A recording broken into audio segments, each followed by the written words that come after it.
Well, this is the fifth video of my legacy project, and this is two short stories about things I found particularly interesting on a couple of my trips to Japan. But first you have to watch the animation.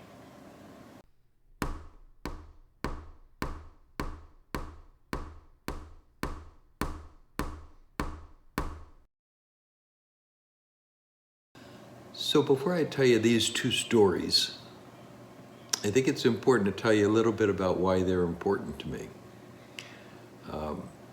As a young man, I was very impressed with Panasonic.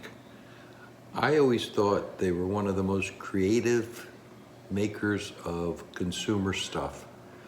They had televisions that looked like little spaceships. They had portable radios that if you pressed the top of it, a TV popped out. They made really odd looking radios, just transistor radios and tape decks. So when I was about 33 and I saw an ad in the paper for Panasonic Factory Automation looking for trainers, I thought, well, maybe I can get a job with Panasonic.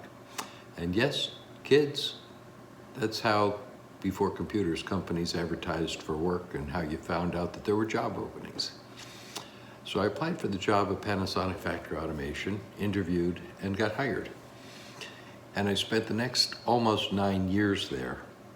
And it led to travel quite a bit, all over North America, a little bit in South America, England, and a lot of around the Pacific Rim, Singapore, Taipei, and several trips to Japan.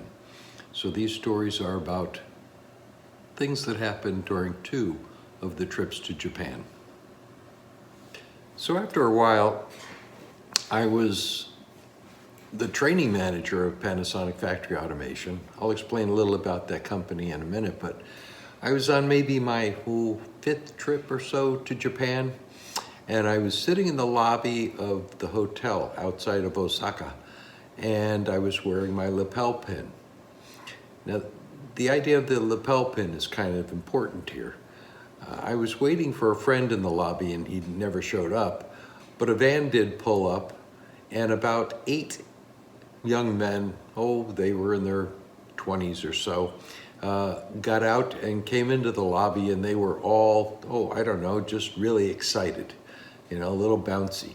And they were all wearing lapel pins from Panasonic. Now, Panasonic is a very big company, and they make everything from batteries to elevators, washing machines, of course, all the electronics for entertainment. And each division of the company has a different colored lapel pin that you wear. Mine was the blue one. They had, I think if I remember right, red. Found out that these young people were there on their first trip out of their countries, and they were 8 people from 8 different places. There was a guy from South Africa, a guy from France, just from all over the place. About 3 or 4 from Europe. Anyway, so they were from 8 different places, and they'd never been to Japan before. Most of them had never been out of their country before. And since I noticed their lapel pins were the same Matsushita or Panasonic lapel pins, although a different color, I decided to talk to them.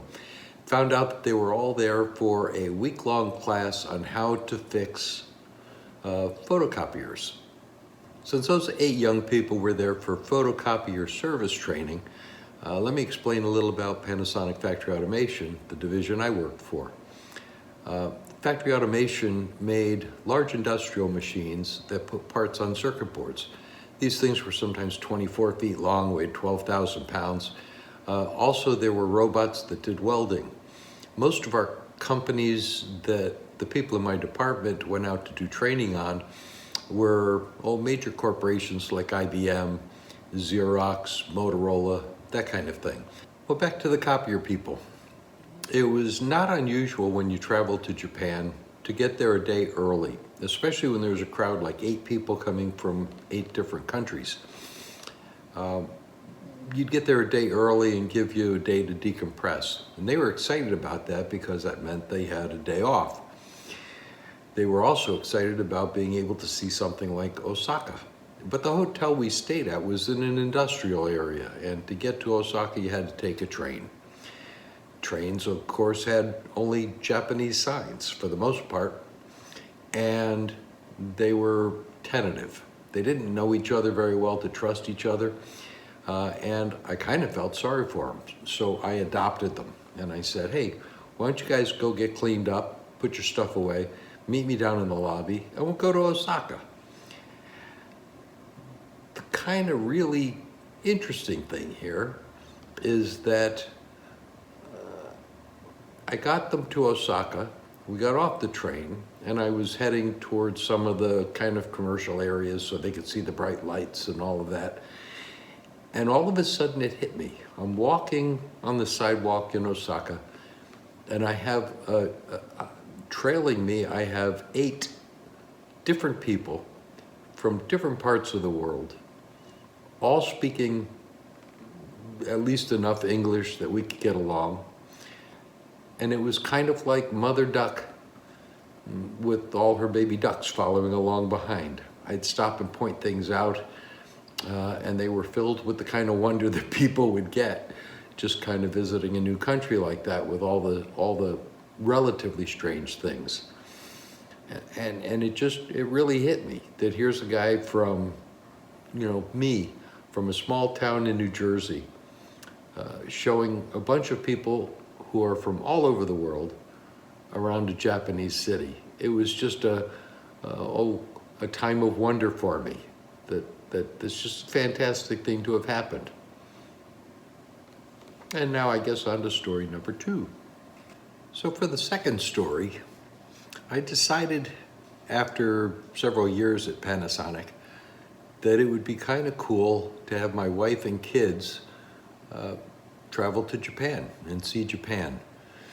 And the airline had a special deal on that if you took long flights, and Japan would count definitely for a long flight, you'd get a free ticket following that to pretty much go anywhere in the United States. So we wound up with a couple of vacations for them in one shot. I had to work, but I was there for 2 weeks. So we planned it so they would be there for a weekend and then 5 work days. So I could get them used to the idea of being there for the weekend and then see them every evening for dinner and things like that. Again, I was sitting in the same hotel lobby, and this time a Lincoln Town Car drove up. Lincoln Town Cars are really unusual there. They almost don't fit on the streets. And I thought, wow, this is somebody important getting out. And it was my wife and 2 kids. I was sitting there waiting for them. I was just surprised that they didn't get a regular taxi or something. They got a Lincoln Town Car. So that was pretty cool. We traveled around Osaka, showed them the castle, shopping areas downtown. We went to Kyoto, which is a really big shrine city. We went to Nara, which is also a shrine city and an earlier capital of Japan. Nara is interesting because they have wild deer. They consider them special.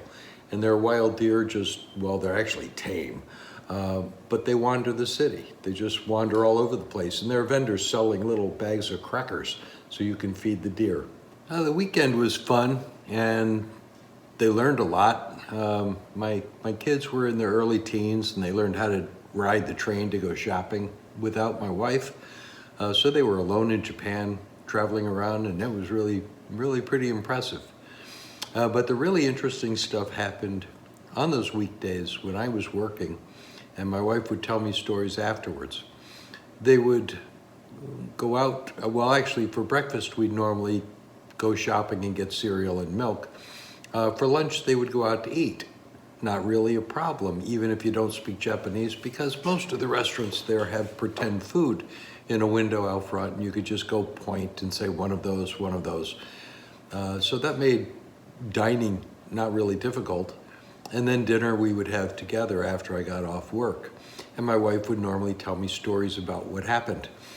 The first one, there are a couple of these. The first one was they were at a supermarket, and not unlike a supermarket in the United States. But they were at a supermarket and shopping through the place, and there was a Japanese lady. Remember that this was in an industrial area, and they weren't used to seeing American families, especially American families that didn't speak Japanese.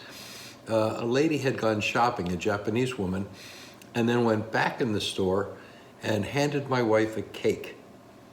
Just handed it to her and said, probably some of the very little English that she spoke, for children, and handed my wife a cake. So that my wife got a cake for the kids. The second little story, they were walking around just the neighborhood, just walking out, and it started to rain. Now, umbrellas are a big deal in Japan. All the restaurants have umbrella stands in the front. People come in with umbrellas and put them in the umbrella stands. Umbrellas are a big deal, but they didn't have one. My wife and kids didn't have one. And they're walking around, and a car pulled up next to them. The window rolled down. A man handed them an umbrella, rolled up the window, and drove away.